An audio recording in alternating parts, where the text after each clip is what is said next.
word shortly.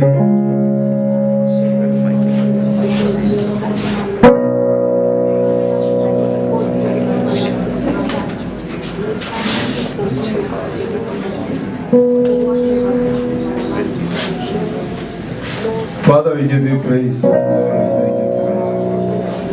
Lord, we love you.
According to our program,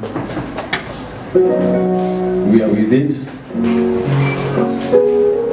and all is well. Amen.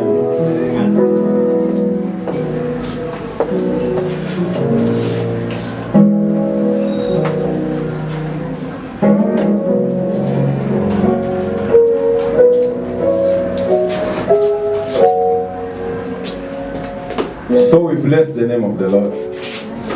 We thank him because of this time.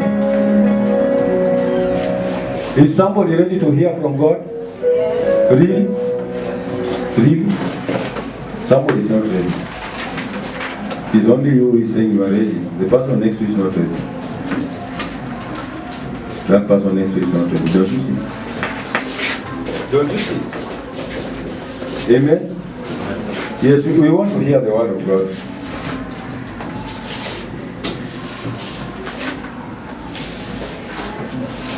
So, maybe if I give some directions, please. I can see that we outnumber the seats. Carry that child. Unabeba huyo mtoto, hata kama ni mkubwa, akubali tu kubebwa. Si ndio? Hata kama ni mkubwa, beba tu yeye. So that we all sit and share.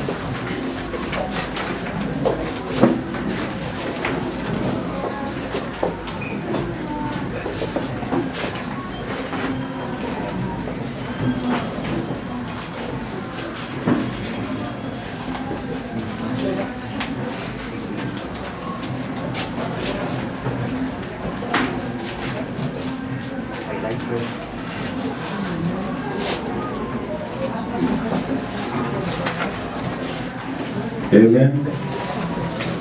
Amen.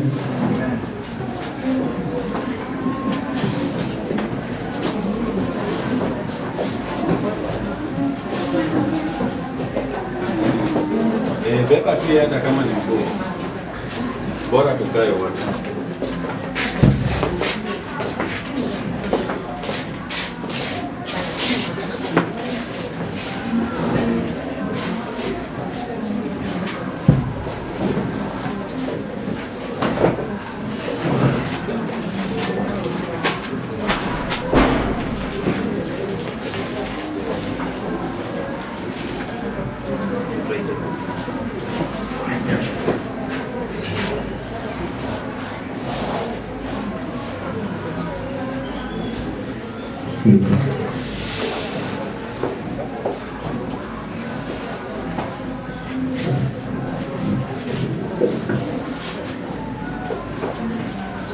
Amen.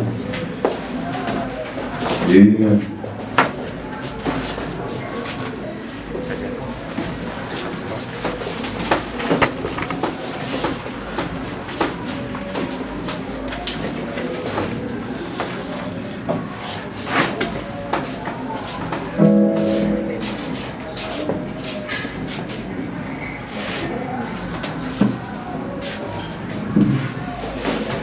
I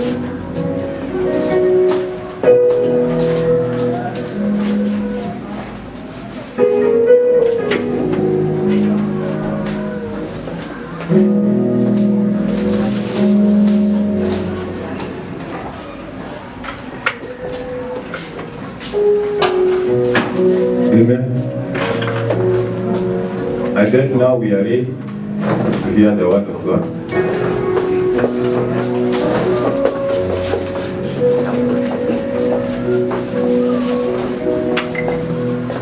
People are not settled.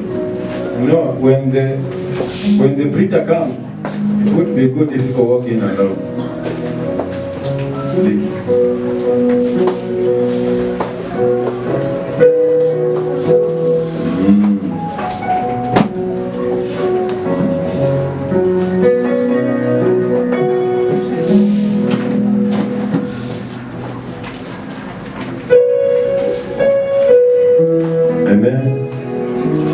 I take this opportunity to welcome our dear pastor to come and take over. Kindly. Makofi mazuri.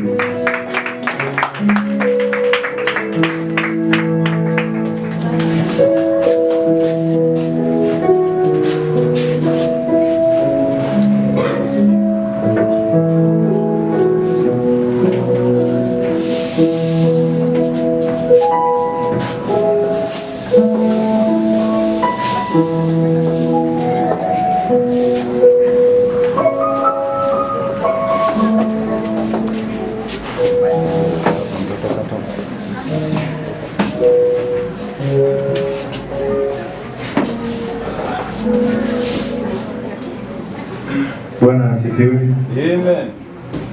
Hallelujah. Amen. Tuko pamoja. Those who want to get started. So, watoto wata settle down. You are very good. You look nice. Mtu anakaa mzuri sana kwa yellow. Do I look nice? In yellow. Bwana asifiwe. Amen. I think we should make several uniforms so that on this Sunday tunavaa uniform fulani. Look nice, eh? Bwana asifiwe.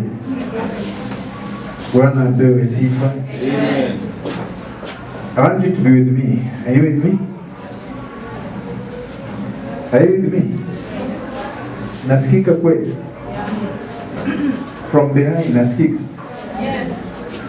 And I want to talk also from the audience outside. Audience outside, mnanisikia? Bwana asifiwe.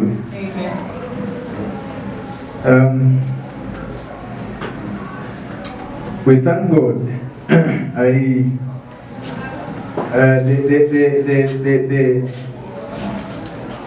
What do you call it? The headline today, or rather the service today is worship experience. Eh? Worship experience. Tell your neighbor, worship experience. Worship experience. When just prayers came to me and they asked to have this day, I just said yes. They expected to sit behind them. I expected to sit behind there and not talk. I expected just prayers to take us through. But they have seen it good for me to stand and share something with you. So are you ready? Yes. Are you ready for me? Yes. Bwana asifiwe. Amen. Wazee ni hekima, eh? So, yona mzee ni hekima.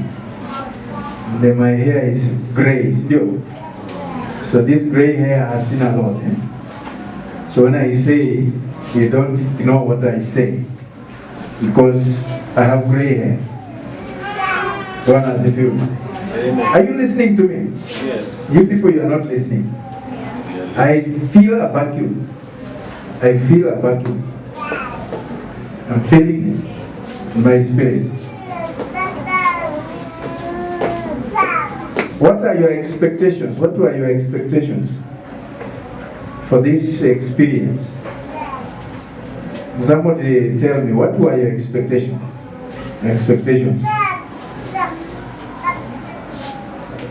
Bwana asifiwe. Amen.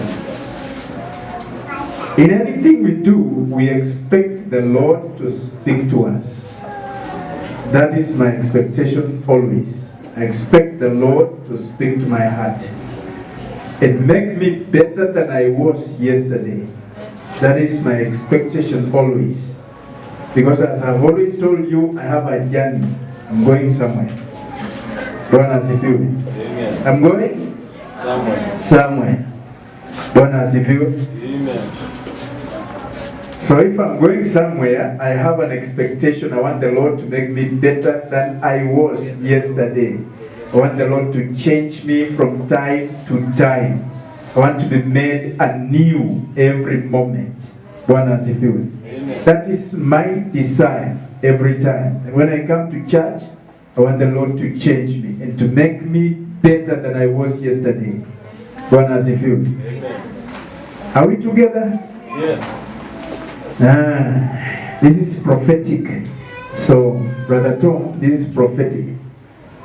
Watu wakianza kukaa chini, it means something to you, Brother Tom. Praise the Lord. Amen. Now, so worship experience. Worship experience. So we begin here. What is worship? People have different explanations of the word, and people give different descriptions. But I want us to look at this word, and then we are going to worship the Lord. Bwana asifiwe. Are you ready to worship the Lord? Inaitwa worship experience. So we are not coming only to eat. In fact, if somebody would have sought my advice, I would have said, no eatings, only worship. Because it is called worship. When you come to worship the Lord, then you worship Him from your heart, from the root of your life, you worship Him. And then when you worship, you know what happens? His glory comes down. So we were coming to experience the glory of God. In other words, because the Bible says God dwells in the praises of His people. So when we stand here to worship the Lord, and may I tell you, worship is a higher dimension than praise. It's a higher dimension. So when you go to worship, you are climbing a higher level than praise. Bwana apewe sifa. Bwana apewe sifa. So, what is worship?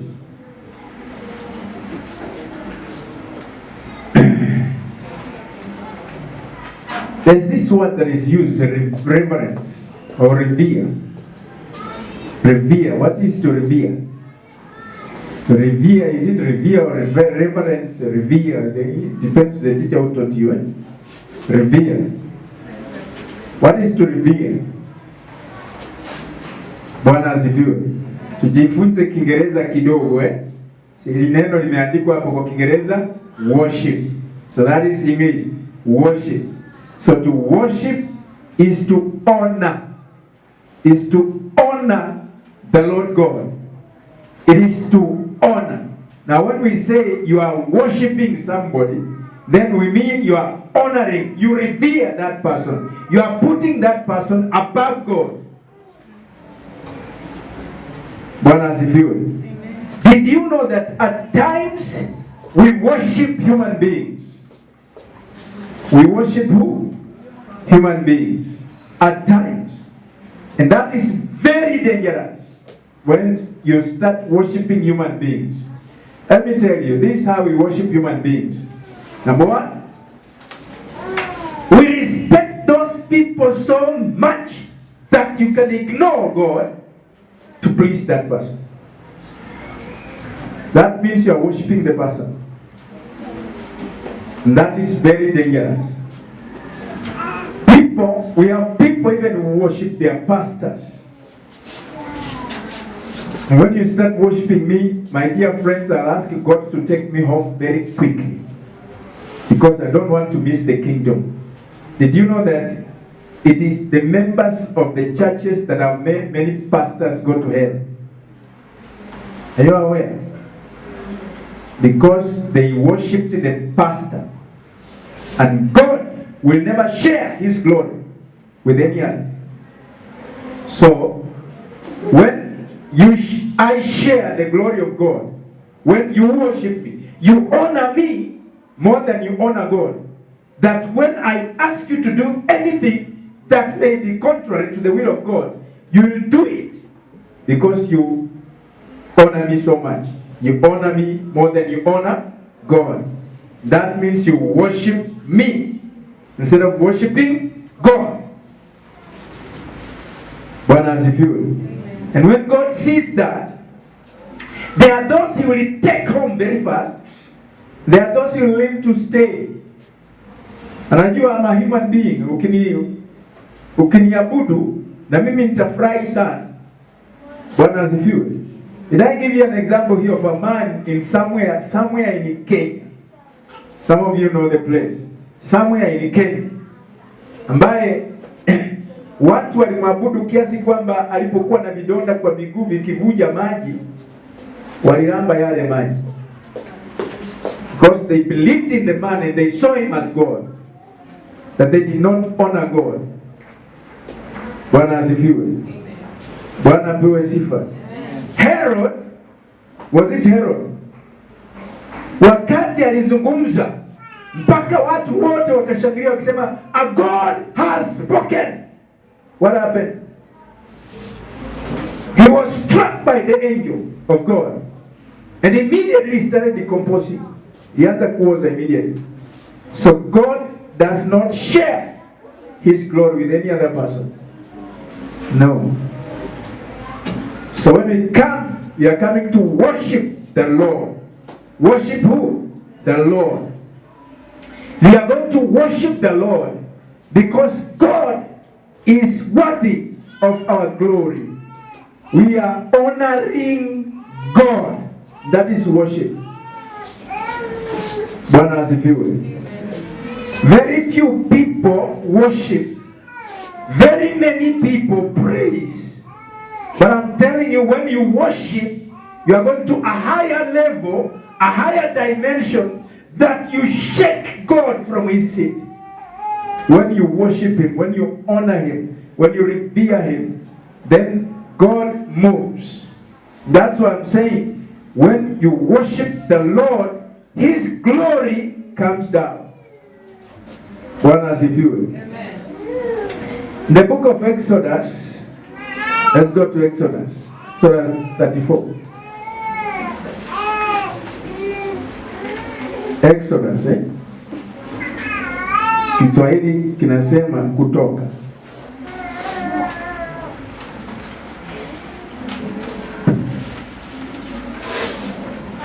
I want you to have your Bibles together with you.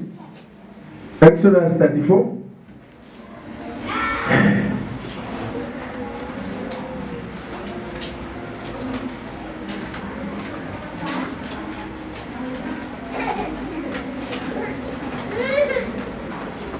Exodus 34 verse 14.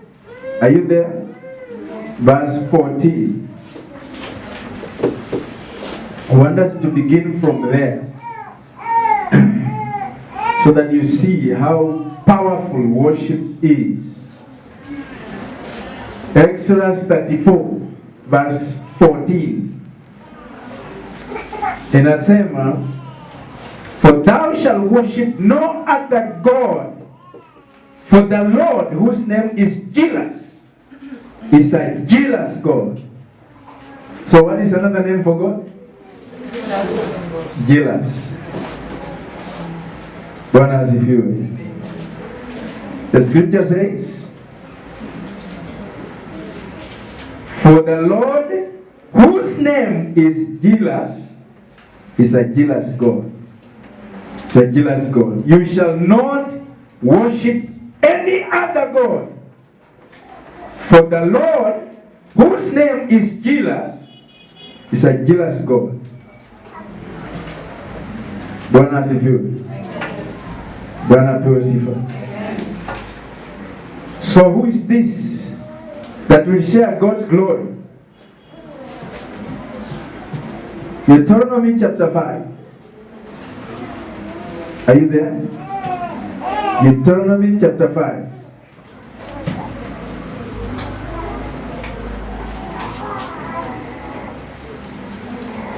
Verse 18 inasema,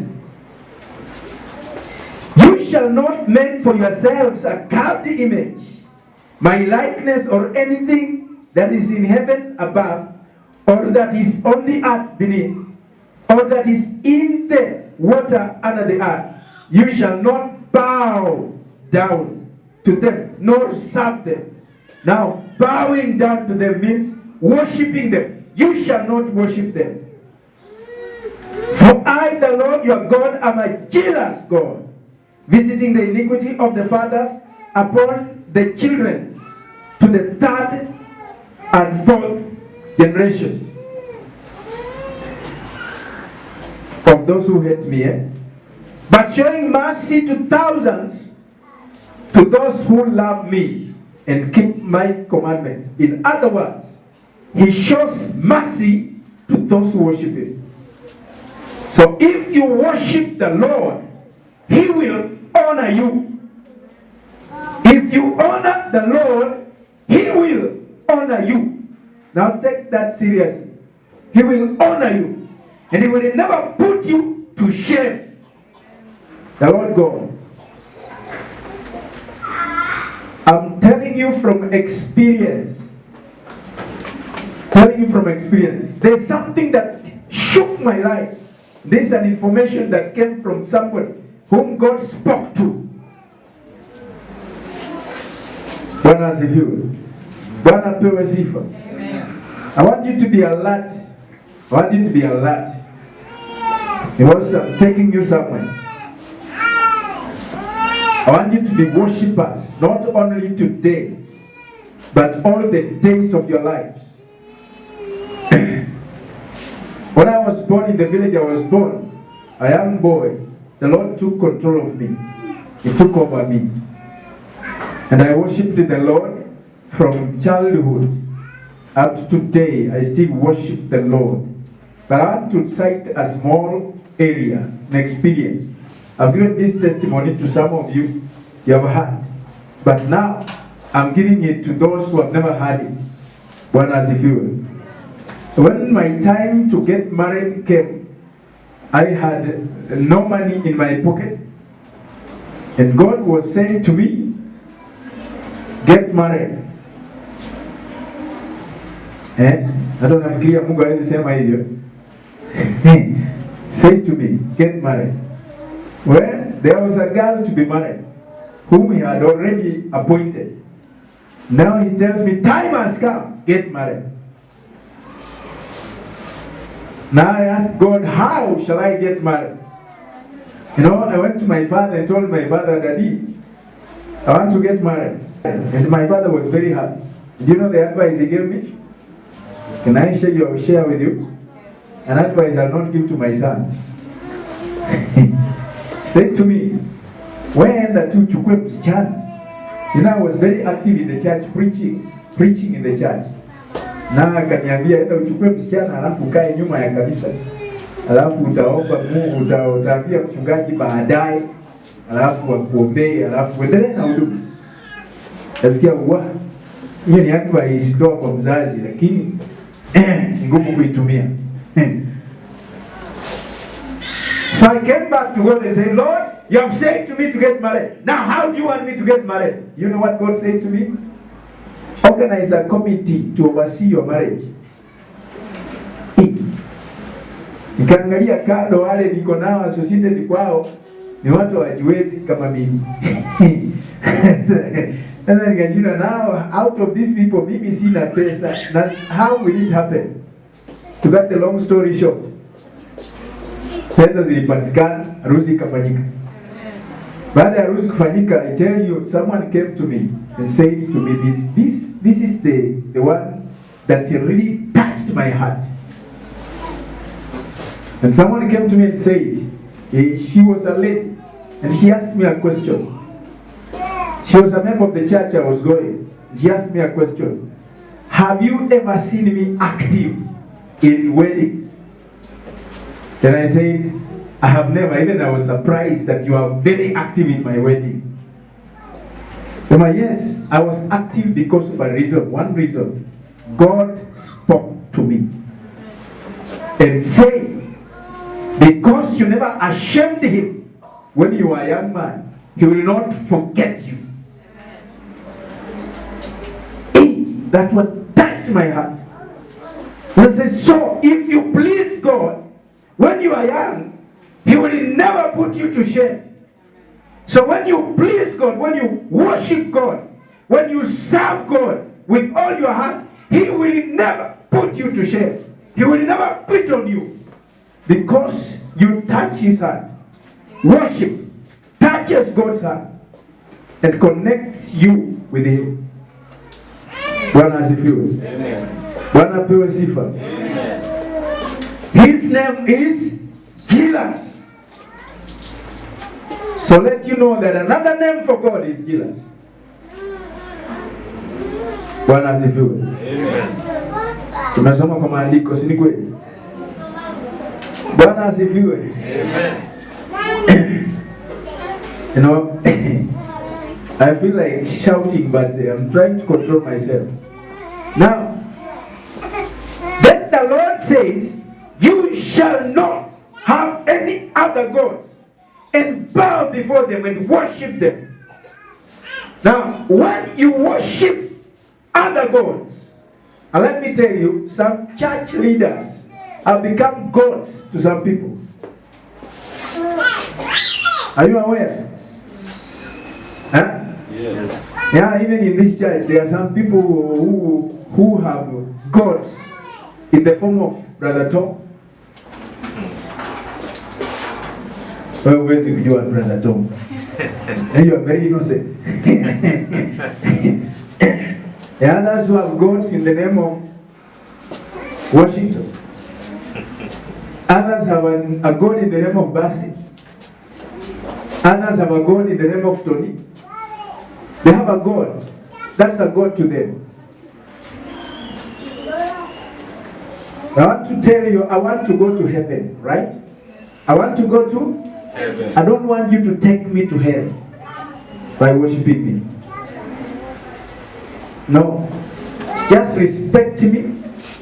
I respect you. Respect my operation, my position. I respect yours. I will not worship you. Don't worship me. There's only one we should worship. That is the Almighty God. When you worship him, he will never put you to shame. Amen. Bwana asifiwe. Amen. Bwana asifiwe. Amen. I want you to take that seriously. He will never put you to shame if you worship him. But his name is Jesus. He's a jealous God. When you take me as a God, you worship me, you inherit a curse from God. So what do people who worship other gods inherit? A curse. So you either get a blessing from the church or you get a curse from the church, depending to what you do, whom you worship. Bwana asifiwe. Amen. Bwana asifiwe. Many people who are children of the Almighty God, who call themselves Christians, are headed to hell. Why? Because they have other gods whom they worship.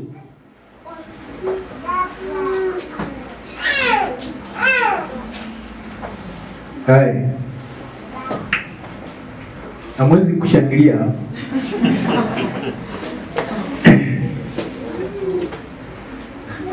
Because now gonga still. Please, that's the gospel I'm given. Mimi sijapewa kubembeleza, oh, you are going to heaven, amen, and yet I know you are going to hell. No, when you are going to hell, I tell you, brother, you are going to hell, change your course. Amen. That's who I am. Love me for that. Bwana asifiwe. Because I want you to go to a mission I was given. The Lord gave me that mission and said, go and tell the people to write their names in the book of life. You write it yourself. Bwana asifiwe. You write it yourself. By worshiping the Lord God in heaven. Only Him should be worshipped. Bwana asifiwe. Amen. Hallelujah. Amen. Do you still love me? Yes. What is the other name for God? Jealous. So it becomes jealous when you start worshiping other gods. I thank God in my life. I respect my leaders. I respect them. But whenever they mislead me, I keep to my life. Whenever they bring teachings that will derail me from the truth, I keep to my life. I don't rebel against them. I don't despise them. But whenever they give a doctrine that does not glorify God, I keep to my life. Bwana asifiwe. Bwana pewe sifa. Hallelujah. Niendelee au nisiendelee? Okay. Unataka tu niendelee kuchokoza? Tell your neighbor, worship experience. Worship experience. So who is to worship? God. Who is to be worshipped? God. God and God only. God to be worshipped. Let's read again that verse 34.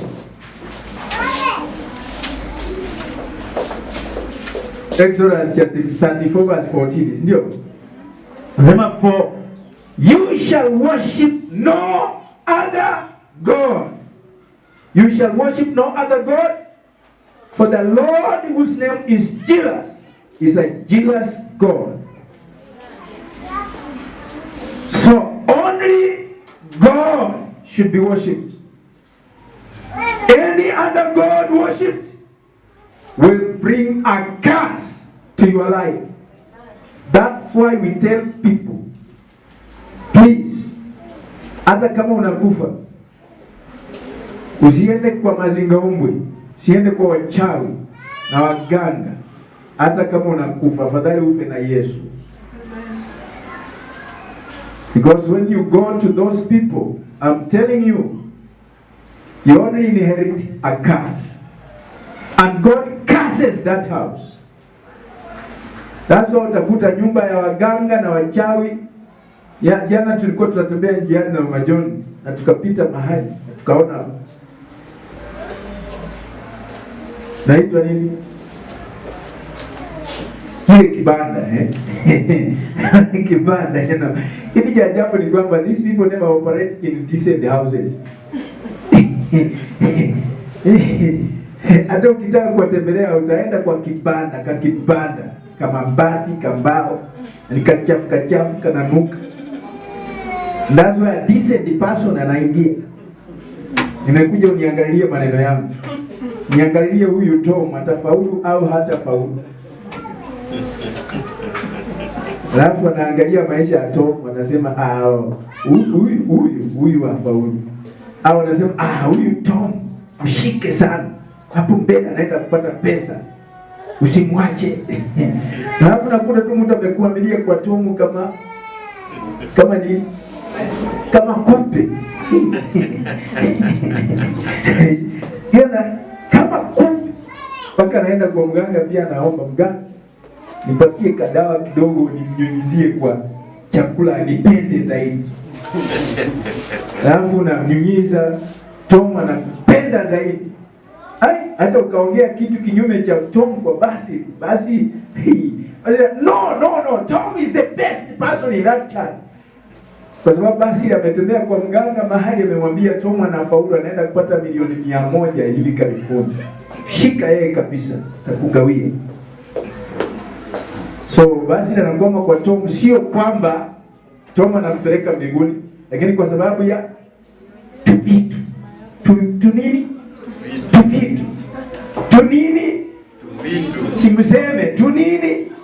Tu vitu. So tu vitu ndio tunafanya basi na kuamia kwa nani?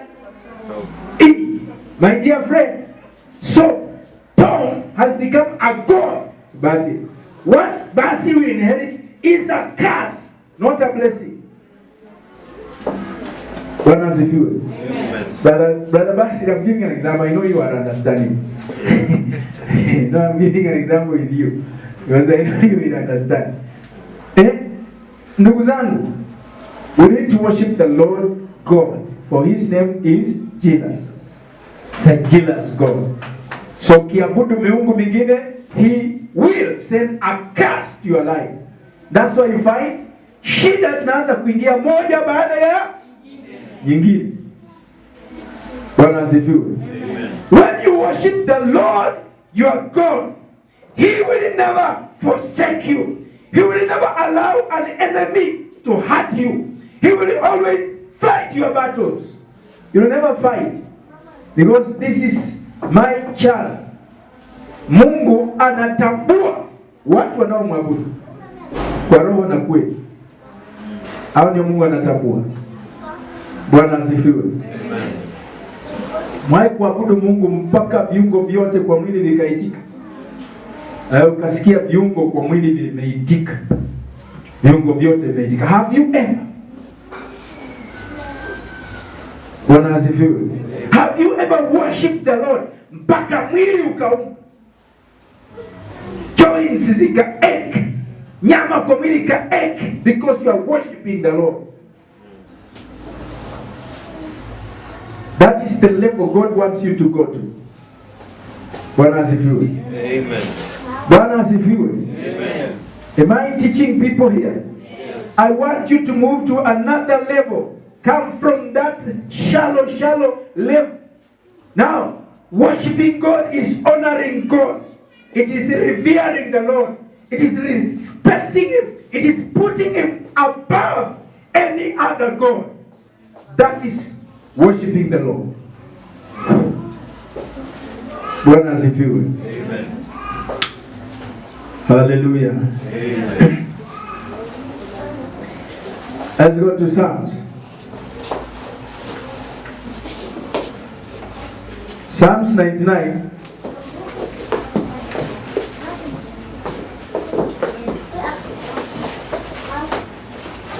Psalms 99.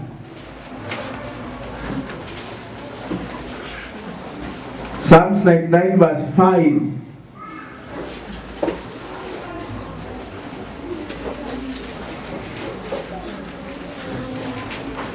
We want God to touch us, we want God to lift us, we want God to establish us. And through this worship, God can establish your life. Amen. And you'll never be forsaken, you'll never be shaken. No devil will shake you.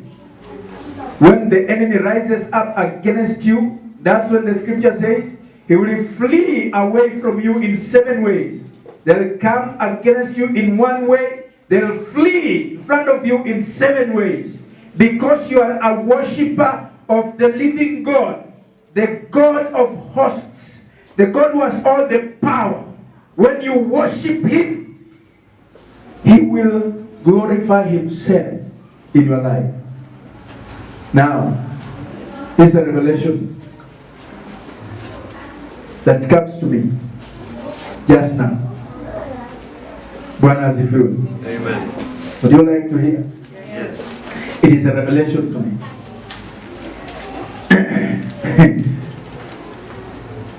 Moses, look at Moses. When Joshua led the armies of Israel to fight, were they the Amorites? What did God ask Moses to do? Put his hands up. Are we there? Yes. God asked Moses to put his hands up. Why? Now that's where the revelation is now. When you lift your hands up, you are in a state of worship, complete surrender to God. So, God, in other words, was telling Moses, just worship, and you will see the armies of the Amorites defeated. That's a revelation to me. So, Moses had to keep his hands up. And as long as he put his hands up, the armies of the Amorites were defeated. But as long as he put his hands down, the armies of Israel were defeated. So what is the Lord saying to us? As long as we worship Him, our enemies will be destroyed. As long as we serve Him, as long as we surrender to Him, our enemies will be defeated. But as long as you put your hands down, you will be defeated. That's what He's saying. Brothers, if you... I can see you are not excited. Why? You are not excited at that revelation. Why? You are not excited at that revelation. Hata mimi imenijenga. So I know from today I stand before the Lord and worship Him, and my enemies will be destroyed. Amen. That is what He's saying to us. Amen. So who told them to tell me to speak today? Now I'm giving you a revelation. You take it or reject it.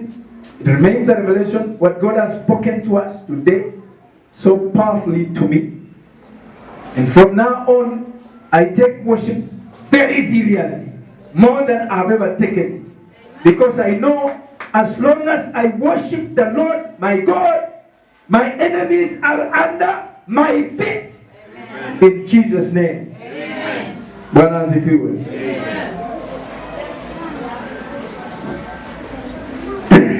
So we should not have demigods. Right? Should not have what? Demigods.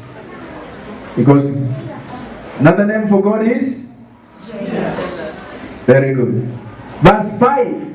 Psalms 99 verse 5, he said, exalt the Lord our God and worship at His footstool.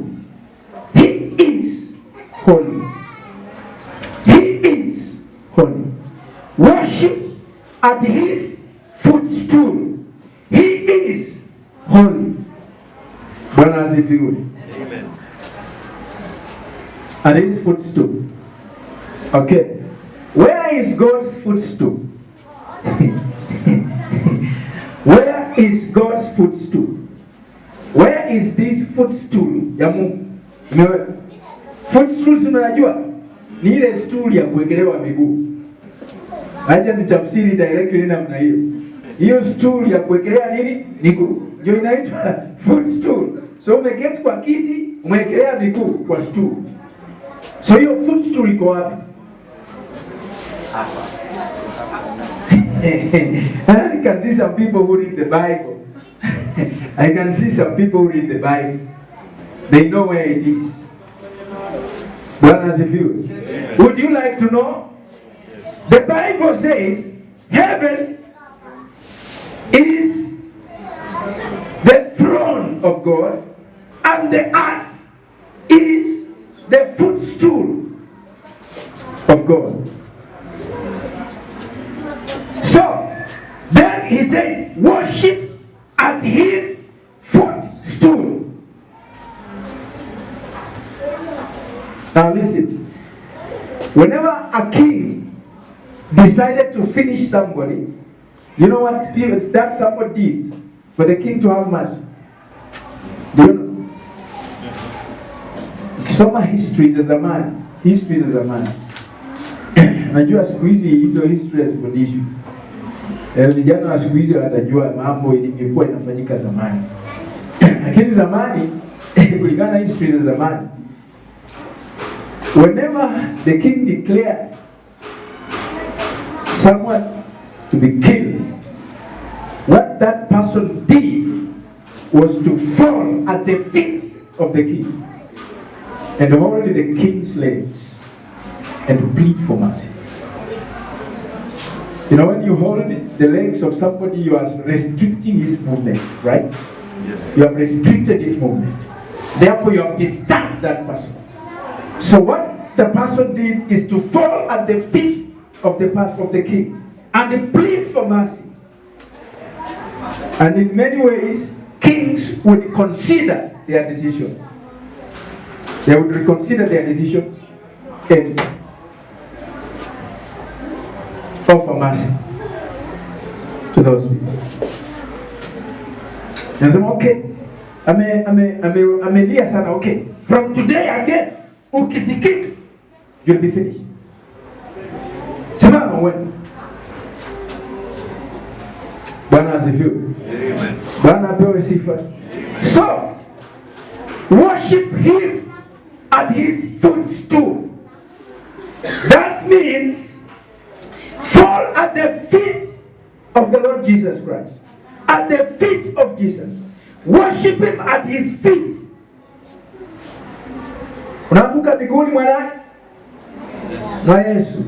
Kimwabudu. Mwabudu Bwana na kuabudu. Na kuinua. Wewe ni Mungu mkuu.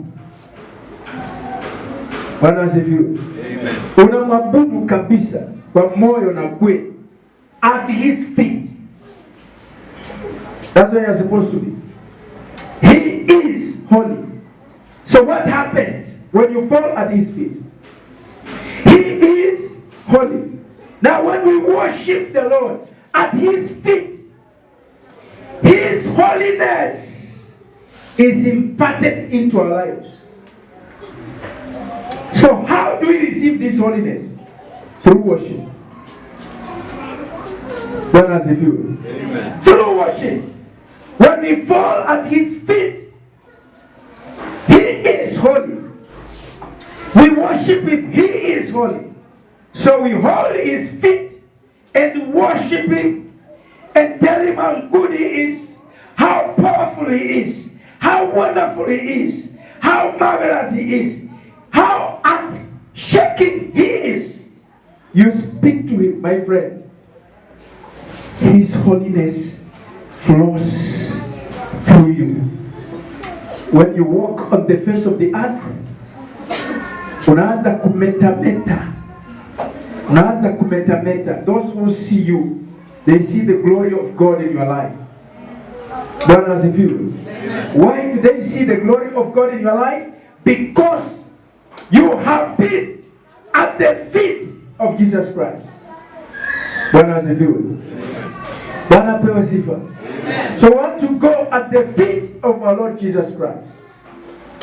That is the one we should worship. Him and him alone. Bwana asifiwe. Him and him.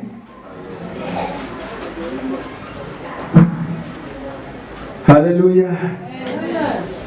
Are you really learning? Yes. Like myself? Yes. You know, when we preach, we don't just preach to people. I also learn from them. Because the revelations that come in the process of preaching and teaching, they also work on me. Bwana asifiwe. I want to be better than I was yesterday. When I leave this place, I want to be better than I came in. I want to be a changed person. Through worship. Through worshiping the Lord God. I want to be better. I want to be a child that God will be proud of. I want God to honor me. I want God to move with me. I want my enemies to be under my feet. When I fall at the feet of the Lord Jesus Christ, he will honor me. And my enemies will be under my feet. Bwana asifiwe. Praise the Lord. Amen. Now you know, the devil went to Jesus Bwana asifiwe. Matthew chapter 4 verse 10.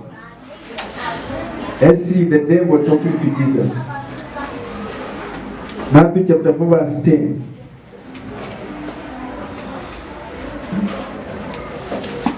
The devil said to Jesus,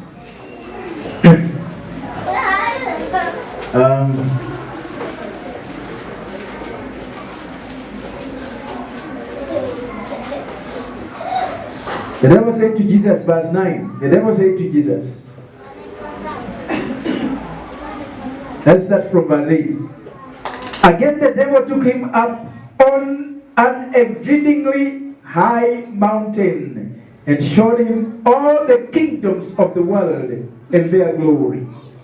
And he said to him, all these things I will give you if you will fall down and worship me. Then Jesus said to him, away with you, Satan, for it is written, you shall worship the Lord your God, and him only shall you serve.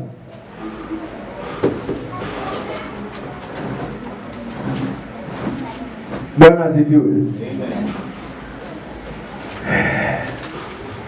So the devil took Jesus on a very high mountain and showed Jesus all the kingdoms of the earth. All the kingdoms of the earth. And said to him, to Jesus, these kingdoms have been given. I've been given all these kingdoms, and I give to him who worships me. If you fall down, now listen to that. If you fall down and worship me, falling down and worshiping. So this is another dimension. There's another dimension. So have we ever fallen down and worshipped the Lord?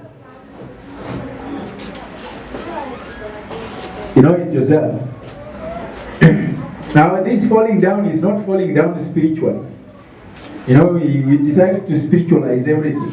I've fallen down spiritually. No. Physical. Falling down. Mwili wako unawangusha chini, unalalisha sakafu, na mwabudu Bwana. Nalala chini, nabudu tu Bwana for hours. Can worship the Lord kneeling. Have you ever decided just in your house or anywhere to kneel down and worship the Lord? You know, siku hizi tumekuwa wastaarabu sana, sio? Tutumie hilo neno. Wastaarabu. No, sisi tunapiga magoti mpaka nikwambie brother to mpaka longi zetu hapa mbele zina lose shape. Have you ever noticed people who kneel too much? Longi zao hapa mbele zina lose shape.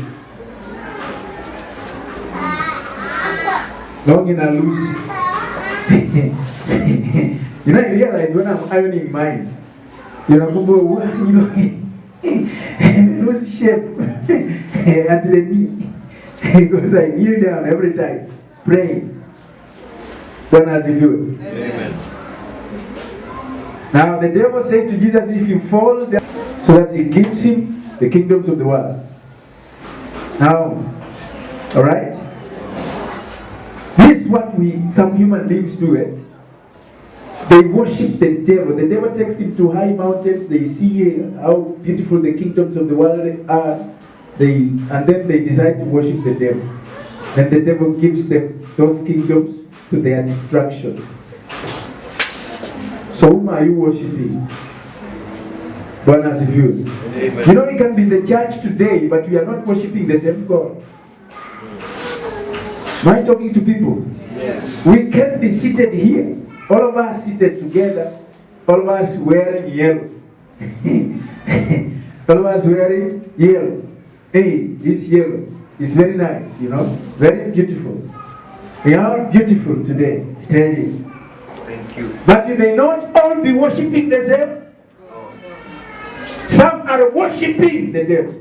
Why? Because of the things to vitu. To vitu. Bwana asifiwe. To vitu, alright? Wanaabudu shetani kwa sababu ya to vitu. They have their demigods because of things. So they worship those gods. And you know, those gods have to be serviced every year. Am I right or wrong? Wengine hamjawahi soma hii maneno. They have to be serviced every year. You have to service that demigod that you have. You have to service. Our God gives us strength every day, every night. We are not afraid because He is the one who was and will be. Bwana asifiwe. So you find, after these people worshiping the devil, they get the things they wanted. But remember, the devil has no free gift. The devil does not have a free gift. Am I talking to people? Yes. The devil does not have a free gift. So he gives you the things because you have worshipped him. But you have to pay for them. You pay with your blood for them. Bwana asifiwe. Are you the ones I was telling this testimony? Another family decided to worship the devil because they were so poor. You know, maskini kitu kibaya. They were so poor and they desperately needed money. So they decided that they worship the devil. They started worshiping the devil. But they never knew that they were worshiping the devil until very late. They never knew. And each time they would go, they would get money, a lot of money on their bank accounts. So they developed themselves, they built houses, they bought cars, they became so rich. They took their girl, their firstborn daughter to a very good secondary school. And after some time, the owners of the money came to the home. Remember, that was in the rural area, in Western Kenya. And the owners of the money came. And when they came, they were strangers. They knocked at the door. And they asked, is this the home of so-and-so? And they said, yeah, this is the home of so-and-so. Okay. I can see your home is very beautiful now. But many years back, you didn't have a home like this. Then the owner of the home asked, how did you know? And the people said, we know. We know you. Then they say, you have grown very rich lately. You have a lot of money. You have been going to your bank account and you could find millions deposited in your bank account. Is it true? And the owner of the home said, yes, it's true. He said, now it is us who have been sending that money into your bank account. So now what we just need is a sacrifice so that it can continue. Then the owner of the house was very happy to meet the people who have been depositing money on his bank account. He said, what sacrifice do you want? What do you want us to give you? They asked, what do you think you can give us? They said, anything you ask. Then they said, we want your firstborn daughter who is learning in school so and so. Waliposikia damu, no. Damu, no. Hatuwezi peana sacrifice ya mtu. No. And the owners of the money said, you have enjoyed the money. You are very happy now. You have been enjoying the money. So now we need a sacrifice. And the sacrifice you want is that firstborn daughter of yours. The owner of the home refused adamantly and said, ask for anything else but not human sacrifice. But these people left and said, we shall take her. They left. So this owner of the home, akaitwa shuleni. Baadaye kaitwa shuleni akaambiwa kuja uone your daughter is acting strange. They went, kakuta the daughter, that school ilikuwa na story buildings. Anajua kuna shule zingine zimejengwa za ghorofa. So the daughter was jumping from one roof to another. Naruka tu from one roof to another, from one roof to another. Mpaka akachoka na mbele ya huyu mzee, the daughter akaanguka chini na akafa mbele yake. Very painful. Bwana asifiwe. When you worship other gods, that's what happens.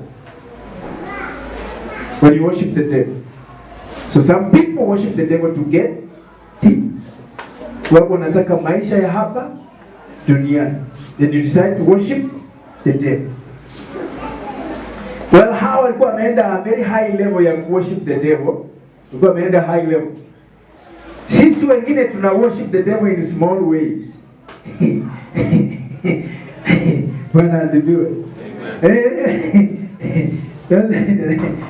In small ways we worship the devil. Then the devil grants you what you want. But they have repercussions. They have their repercussions. When you worship the living God, the Alpha and the Omega, the beginning and the end, I'm telling you, you enjoy life. You enjoy peace. You live long. Because you are worshiping who? The Alpha and the Omega.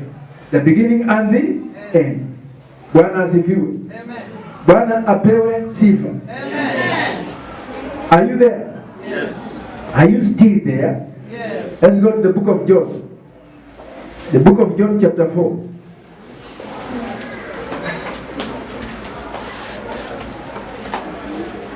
The book of John chapter 4.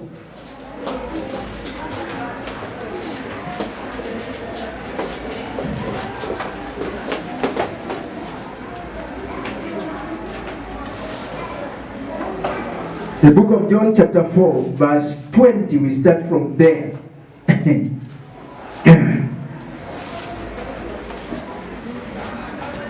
So how do we worship the Lord? Bwana asifiwe.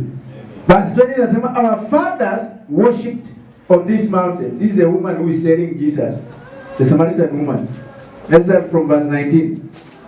Inasema, the woman said to him, Sir, I perceive that you are a prophet. Then verse 20, our fathers worshipped on this mountain. And you Jews say that Jerusalem is the place where we ought to worship. Verse 21, then Jesus said to her, Woman, believe me, the hour is coming when you will neither worship on this mountain nor in Jerusalem. Worship the Father. Verse 22. You worship what you do not know. We know what we worship, for salvation is of the Jews. But the hour is coming, and now is, when the true worshippers will worship the Father in spirit and truth. For the Father is seeking such to worship Him. Bwana asifiwe. So how do we worship the Lord? Some go to Jerusalem, some go to mountains to worship the Lord. But the Lord is looking for who? Who worship Him? In truth and in spirit. Bwana asifiwe. So worship is the condition of the heart. It's the condition of the heart. How is your heart towards God? How do you value God in your life? That is the way you value God is the way you will worship Him. If your heart honors God completely I'm telling you, you are going to worship the Lord God in spirit and in truth. So God is looking for such. He's looking for true worshippers. So I want you to be a true worshiper. What as if you shake off all other gods. Those are the demigods. Because we serve a jealous God. You shake off all those other demigods. Then we look at him and him alone. Come rain, come sunshine. We are looking at him. Even when it means what? Death. Even when it means death. You are at the point of death. Say, Lord, you are the one I trust. No other God do I know, but you and you alone. When you hold on him, I tell you the truth, he will never put you to shame. Whereas if you, another man was testifying, an evangelist. I think now he's dead. He came from Tanzania. I loved that man. Yeye anahubiri tu pole pole hivi kama mchezo. Acha na sisi tunashout. Wewe ukai kama mtu wa Mungu, unakaa kama shetani, unakaa kama baba yako. Shetani.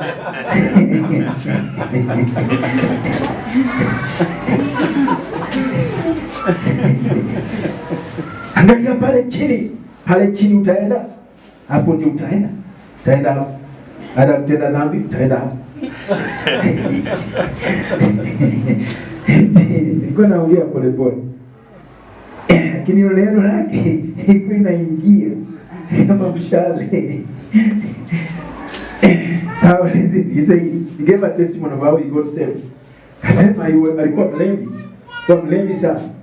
So siku moja polisi wakavamia mahali walikuwa wameenda kulewa. Na akafiatua mbio. Mguu niponye, si ndio? Anasema nini? Mguu niponye. Then in the process of running, alifika mahali ambapo nyasi zimemea. Hakujua hilo shimo lilikuwa choo, kumbe choo ilikuwa imejimbwa hapo, lakini haikuwa imefunika. So akakanyaga hapo na so kwenda anaenda reflex action, eh? Wanasayansi wanasema reflex action. Akarusha mikono hivi na ikashika upande mmoja huku, miguu inaning'inia chini. Tell me how you come up. Meshika huku ukuta. Sasa amening'inia. Hapo ndio sasa alisema, Mungu kama huko, mimi nasikia tu huko. Kama wewe Mungu huko, leo niponye. Ukiniponya nitahubiri. And then he had a voice saying to him, achilia. Kasema, achilia zilikuanguka huko sasa. But the voice said again, achilia. Akasema hata nisipoachilia mikono inachoka, nitaachilia tu. Wacha niachilie. Na alipoachilia, something like a spring limrusha tu. Akajikuta hapo jikapu. From there he went to the church and got saved. Bwana asifiwe. So such testimonies prove to us that there is God. They prove to us that there is who should be worshipped. Then Jesus said to the dead, it is written that you shall worship the Lord your God, and him only will you serve. So I want to worship the Lord, him and him only. Bwana asifiwe. Are you ready to worship? Yes. Are you ready? Yes. God is looking for who? True worshippers. God is looking for true worshippers who worship him in spirit and in truth. Those are the people God is looking for. And you are a candidate. And you tell your neighbor, I'm a candidate. Well, let me tell your neighbor, I'm a candidate. Let me tell you, the only person who will not be a candidate for true worship is the one who is dead. But as long as you live, you can decide. You can make a decision. I want to be a true worshiper of the Lord Jesus Christ. I want to worship Him and Him alone. And I'm telling you, I'm assuring you, Mimi, the Lord has done great things unto me, and I want to tell you, God can never forsake you. He can never forsake you. If you worship Him in spirit and in truth, He can never put you to shame. Bwana asifiwe. Amen. Ndio sababu akasema maji yatakuja kama gharika, lakini haitakugarikisha. Akasema you will pass through the fire, but it will never consume you, because you are my servant. I want to tell you, God will honor you if you honor Him. Worshipping is honoring God. And once you honor God, God will honor you. Amen. I'm telling you the whole truth.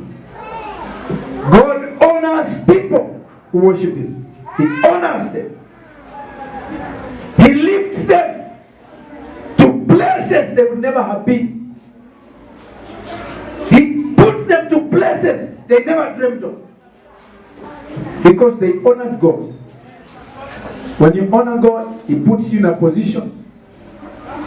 Unaweza kuwa huna masomo, lakini unawekwa kwa kile kiwango ya pale watu ambao wana masomo. I was listening to a testimony of somebody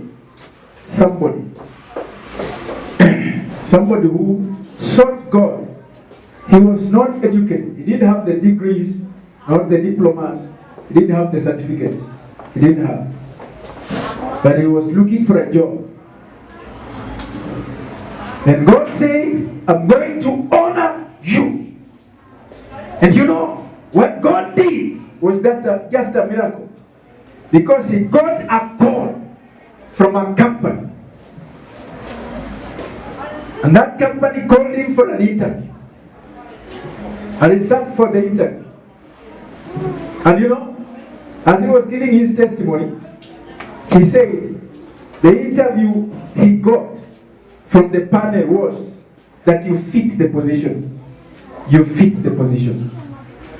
Those were the remarks that the panel was saying. You fit the position. You fit the position. But that position they were saying he fits.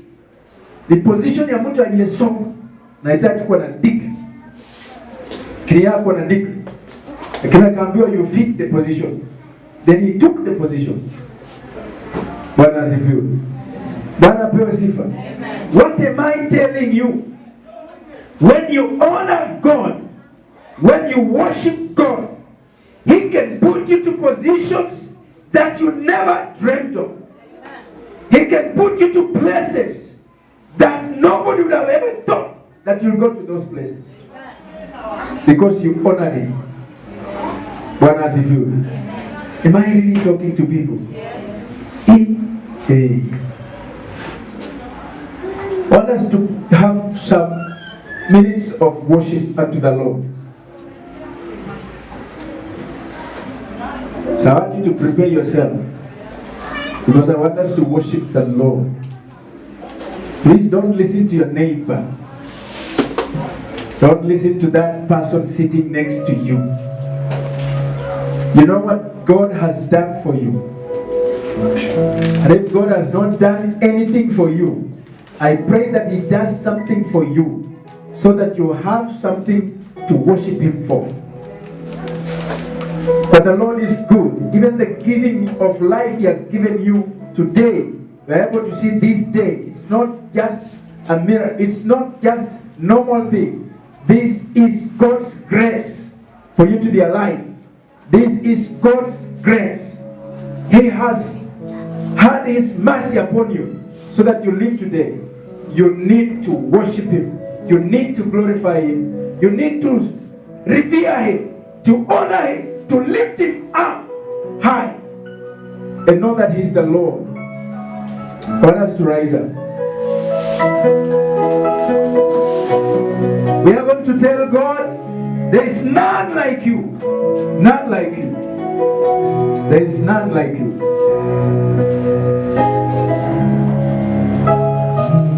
Hakuna Mungu kama wewe. Hakuna popote. Hakuna Mungu kama wewe.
Lift your voice unto the Father. Just worship the Lord. Just worship Him. Worship Him for who He is. Lord, we worship You. We glorify You today. Lift up your name, Lord. Father, we come at Your feet today. We worship You, King of Kings, Lord of Lords. We give You all the glory, all the honor, all the majesty, the mighty God, the wonderful God, the miracle working God. Lord, the healer, the deliverer, the one who lifts us up every day. When we go through the valley of the shadow of death, You are our Father, our healer, our Redeemer, our worshiper. Father, we give You praise, we glorify You. We lift up Your name, Lord Jesus Christ, because we are Your children. Don't let Your separated from the rest of the earth. Yes,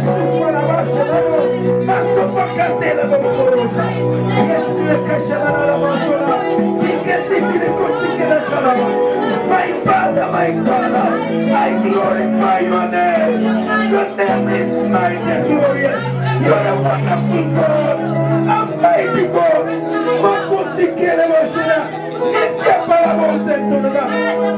Jesus, Your King. Jesus, You're the Lord of Lords. Jesus, You're mighty and glorious. There's so close to my Father, we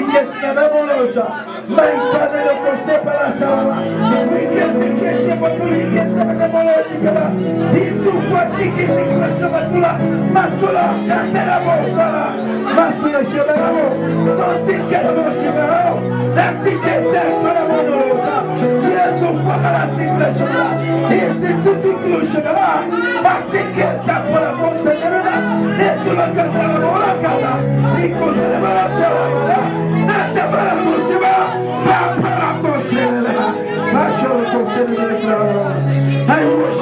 Lord Jesus. I worship you, dear Father. I give you praise and glory today. Because you're mighty, glorious. You're a wonderful God. You're the great God and giver. You're the mighty one and the most again. I shall worship you. That's so kind of worship. That's so far of our secret. The acoustic version of the worship. Oh, shall I worship you? Oh, Jesus, let us see the Lord. Jesus, you are the mighty Lord of Israel. You are the Lord that speaks to us. You are the Lord that gives us. You are the Lord that establishes us. You are the Lord that fights for us. You are the Lord that establishes our lives. You are the Lord that manifests your glory in our lives. You are the Lord that shows your grace. You are the Lord that lifts us from the dust and makes us sit with the kings. We give you praise and glory. We honor your mighty God. We lift up your name. Yes,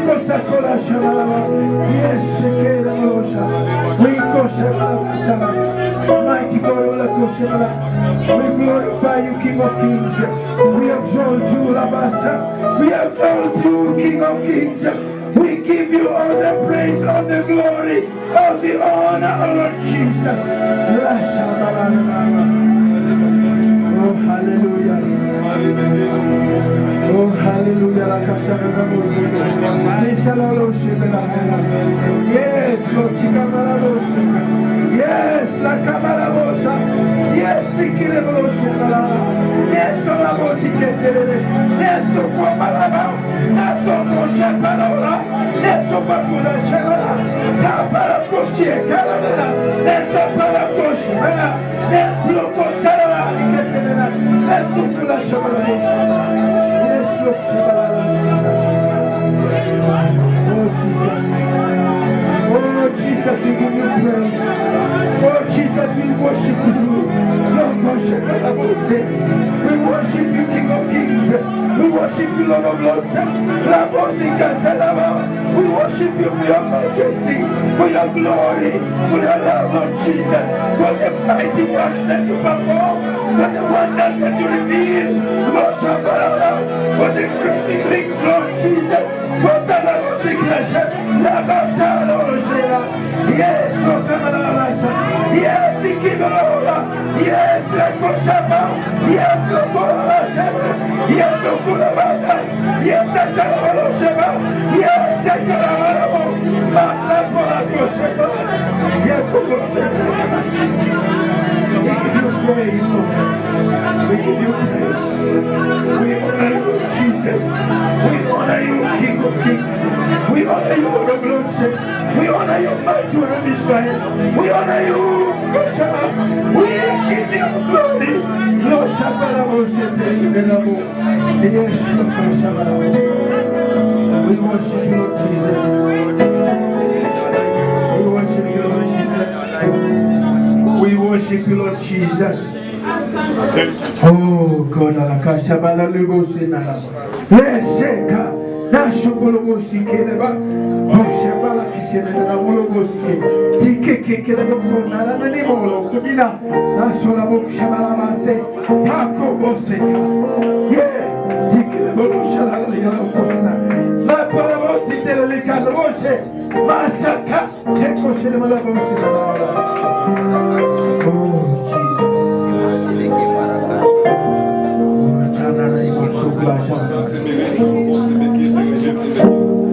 Oh Jesus.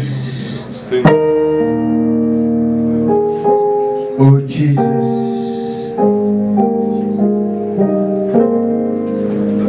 Oh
unto the Lord.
We bless you, Lord Jesus. We bless you, mighty God. Thank you, Jesus. Thank you, Lord. We thank you, mighty God of heaven. Thank you for this day that you gave us, Lord. Thank you for speaking to us in a mighty way. In a glorious way, Lord Jesus, you've spoken to our lives, into our minds, into our thoughts, Lord. We give you praise and glory. We honor you, mighty God of heaven. Thank you for your power and your grace. Father, thank you for speaking to our hearts today. Thank you for showing us your love and your care. Father, we give you praise, Lord. Thank you, Father. Bless your children. Speak unto your children, Lord Jesus. Manifest your glory in their lives. And Father, we shall worship your great name because you are great and glorious. Thank you, Father. Be with us now and forever, Lord. The remainder of the service, Lord, we pray that the Spirit of God will take control. Will guide us now and forever because you are mighty God. In Jesus' name, amen.